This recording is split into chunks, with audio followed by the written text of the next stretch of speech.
What's good, YouTube? It's your boy DC Done That back in the building, and today I'm going to be showing you how to use the FL Studio browser and a couple of shortcuts that'll help you speed up your workflow inside FL Studio. So if you look over here in your top left corner, this will be your browser right here. And the browser is where you store all your samples and VSTs that you use inside of the channel rack. If you wanted to make the browser bigger, just left click right here and drag it out as far as you want it. Up here you got your browser options.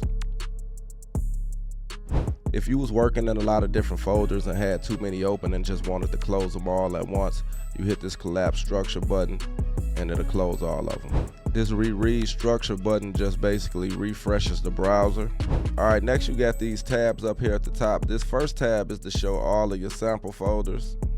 The second tab is to go to the current project that you're working on. If you want to see the history of the project, go to certain patterns or certain effects that you added to the project, then this is a quick way to go directly to them. This third tab is for your plugin database. If you want to add effects or VSTs, you can just find the one that you want to use, left click, and drag it into the channel rack. Another way to add VSTs to the channel rack is to hit this plus button and just go to the VST that you want to use. This next tab is going to be your library, and inside your library you got a lot of different stuff that you could use for free, like instrument packs, loops, samples, and a bunch of other stuff that might be useful when you're working on your beats. This next tab takes you to FL Cloud, where you can sign up and get a subscription for free. And it's also a paid version where you get a lot more VSTs, instruments, samples, loops, drum kits, and things like that. But I'm gonna make a video specifically about FL Cloud because that'll be too much to go over in this video. And this last tab right here where it says start, that's gonna be for your favorites. So if you got a certain sample or VST that you like, you can just go down here and click this star at the end. And then when you go back to your favorites, it'll be in your favorites list. You can also add a tag to a VST or a sample that you like. To do that, just right click on the sample and go down to add tag. Add the tag name, I'm gonna just call this one tag. And when you do that, that's gonna give you another tab down here with the name of your tag on it. And when you click on it, it's gonna pull up any samples of VSTs that you got using that tag. And this down here is the search bar, and it can be real useful when you're looking for certain instruments.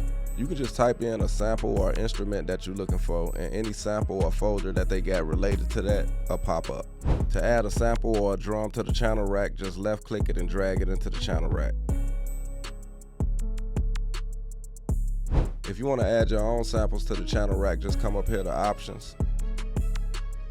Go to your project general settings, come down to the file menu, and then click right here so you can browse and find whatever folder that you want to use. Pick the folder and hit select folder.